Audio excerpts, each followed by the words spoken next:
since papasukin natin yung ano no, yung usapin ng pera, bilyon-bilyon ng mga pera, ng mga ano to no, inihayag ng mga mambabatas. Ano? Sa inyo ba? Nagbibigay na ba ang mga congressman? Kailan daw ba ilalabas? Ito nga, nakakapagtaka. Regarding SALN. SALN, oo. Speaker D, naglabas na ng SALN. Magugulat ka at magtataka ka, bakit walang sumusunod? Ang leader na mismo yan.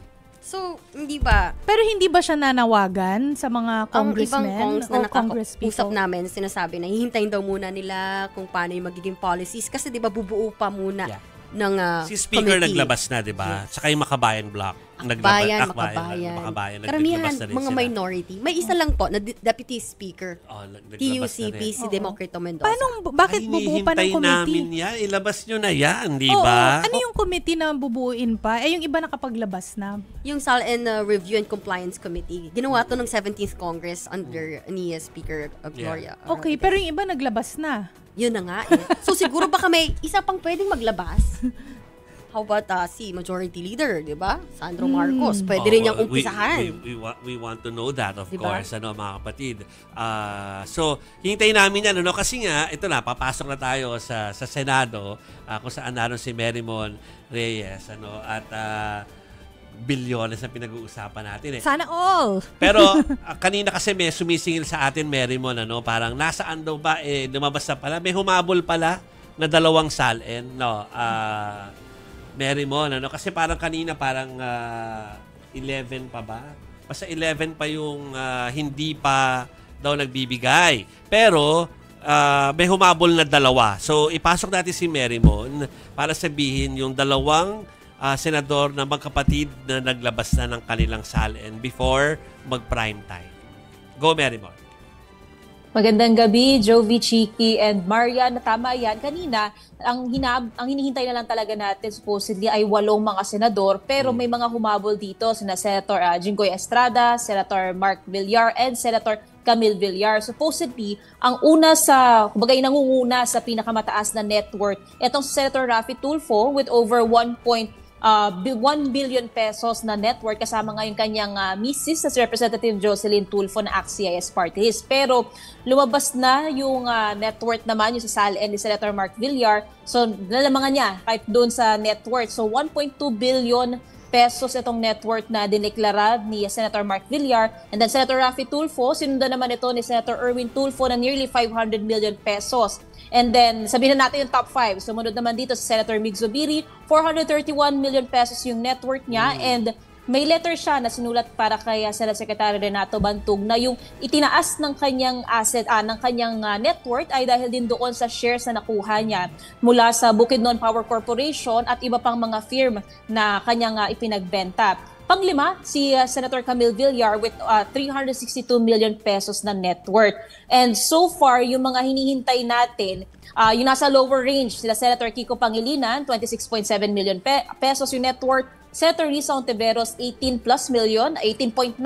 Pero itong kay si dating Senate President and still a Senator, Chis Escudero, siya yung lumalabas na pinakamababa yung kanyang net worth na kung si Senator Risa, 18.98 million pesos, si Senator Escudero naman, nasa kaduluduluan siya ng listahan na may 18.84 million pesos na net worth. Sige, Merrimon, we just need to note na parang maraming question doon sa SALN na sinubmit ni former Senate President Chis Escudero, no? Si Chis lagi nagki-question dito, pero we have to mention na nagtataka sila kasi may mga purchases daw doon sa kanilang mag-asawa, kahit ayaw natin isama sana si Hart sa usapin na to.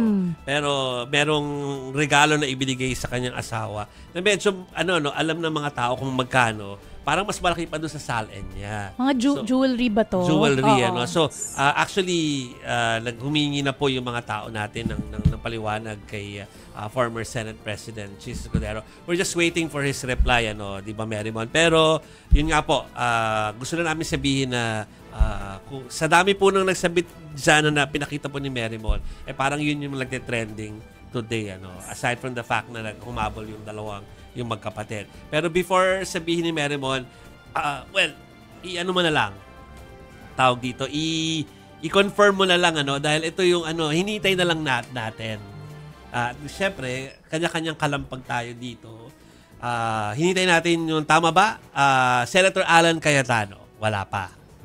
Wala pa. Okay. 5 na lang mula sa minority. Yes. Minority Leader, Alan Peter Cayetano, Senator Bato de la Rosa, Senator Bongo, Senator Rodante Marcoleta, and Senator Amy Marcos na sa huling panayam niya sa media, sabi niya, open daw siya na isa publiko rin ang kanyang SALN. Siguro ngayon, ang hihintay natin is a matter of when for these senators from the minority nila ipapublicize yung kanilang mga SALN. Nagkataon lang naman. Pinupuna kasi ng netizen yan, Marian and Chiki and Mary Mon, na parang galing sa, aside from minority sila yung mga Duterte block na tinatawag or yung mga malalapit po sa mga Duterte but di pa daw nagsasubmit. So natag sila as ganyan. Pero yun nga, I think baka naman nasubmit na, Mary Mon, kaya lang hindi pa sila nagbibigay ng ghost signal para ihayag ng Senado yung kanilang mga accounts. Oo, Jovi, yan yung isa sa inaantabayanan natin. Actually, kanina lang, hinihintay ko lang din yung confirmation from Sec Bantug. Pero parang nasabi, may SALN na raw na readily available na ito yung SALN ni Senator Bongo. So we're still waiting habang nandito pa tayo, baka makakuha na tayo ng kopya. Pero so far, hindi pa sumasagot si Sec Bantug. And tungkol din doon sa ilang mga nakalagay pa, sa ilalim din kasi ng batas, supposedly dapat i-declare din yung mga financial or business interest ng spouse and ng mga anak below 18 years old, unmarried, na nakatira pa sa ilalim ng kanilang mga household. So isa rin yan sa conversation ngayon, lalo ng mga publiko, na bakit daw yung iba parang hindi yata naililista lahat-lahat ng assets na pumapalibot sa kanilang pamilya. Mary Mon, baka lang magtaka yung mga tao kasi usually yung SALN ay individual SALNs, di ba? Yung kay Idol or Senator Raffy Tulfo ay kasama yung kanyang misis, no? Bakit ganito and meron bang breakdown yun? Yung iba, for example, kay Senator Mig Zubiri, kay Senator Raffy, kay Senator Erwin, meron silang mga annexes. Doon nakalista yung ilang mga property nila. Parang kasi doon sa form ng SALN, parang iilan lang yung table. So yung iba sa kanila may option naman na maglista ng sarili nilang annexes ng real properties, nung mga sinasabing by succession nila nakuha. And so far, yun naman yung nakalagay doon. For the case of Senator Raffy, naka-disclose din doon yung kanyang misis na si Miss Jocelyn Tulfo kasi ACT-CIS party list representative din itong kongresista. Kaya bukod doon sa malaki yung naging numero din ng kanilang mga dineclare doon sa SALN, meron din naman kasing posisyon nga sa Kamara itong kanya misis na si Jocelyn. Posible yan. Meron yung ibang senador, kung sila'y pumirma ng prenup, pwedeng wala talaga yung kung ano man yung sa asawa. No? Kung halimbawa nagkataon, mas mayaman yung asawa ni Senator A, di ba? Hindi na isinasama yun. Oo. So, Mary Mon, since ngayon pwede na mag-request ng SALN, di ba, kung gugustuhin, pwede bang i-request din yung mga SALN years before? Pwede rin ba yun?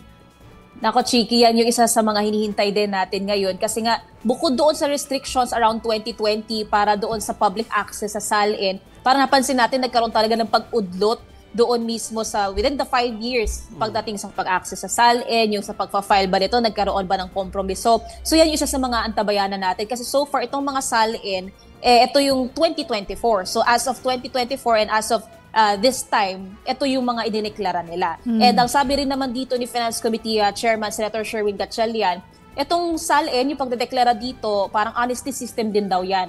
So dapat kumpleto ang ilalagay dyan kasi maaari, pag kunwari may hindi raw nilagay na bank account or financial or business interest, tas lumabas daw later on, maaari raw magkaroon ng problemang kahaharapin itong opisyal ng gobyerno. Alam mo, Marian, Merrimon, gets ko yung concern ni Chiki na parang pwede bang masilip yung mga nakaraan kasi gusto natin na may pagbasehan tayo. May pero trend dapat, may alam pattern. naman kasi din natin na nagkaroon nga ng trend na hindi ilabas yan. Secret SALNs. Diba? Or non-existent. Nagkaroon ng ganyang fad or nauso na hindi ilabas. Pero at least ngayon, kumbaga para sa atin, ang pinapakita na lang nito yung kahandaan ng kahit sino na basta kaya nilang ilapag instantly ang kanilang mga detalye. O at least dyan, pwede ka na mag-isip na para, matapang to. O kaya walang tinatago to. Diba? At least doon natin magagamit yung 2024. Siyempre, next year, di ba usapan? Pwede na natin kilatisin bilang media. Bakit biglang naging triple. Oo, yun na In yung 12 makikita mo na yung months. movement. Oo. So, doon Oo. pwede na natin makita. At kailangan na magpaliwanag. Sadly, nag-back to Oo. zero tayo sa sistema dahil nga nagkaroon ng uso at pauso na hindi ilabas yan. Oo. Pero kung sa Senado, naglalabas sila ng kusa ng mga SALN at pwedeng maglabas ng kusa ng SALN sa House of Representatives, kinihintay pa yung committee, yung sinasabi mo. Yes. Lalo na sana, no, yung Maria. mga nadadawit, yung mga Yes, nahihirap yung yes. pangalan. The sa controversial flood control names. projects. Yes. Maganda sila muna din mauna, no? Para malinis yung pangalan nila kung totoo nga. O bukas, kausapin natin ulit si Mary, wala tayong oras pero kausapin natin siya tungkol sa patapos na nilang diskusyon dyan sa Senado tungkol sa national budget. Bukas na yun, Marymon, ha? Sa ngayon, thank you muna. Abangan mo, baka nandyan na yung SALN ni Bongo. Hinihintay ka na. Thank you, Marymon. Maraming salamat, Mary Mon Reyes.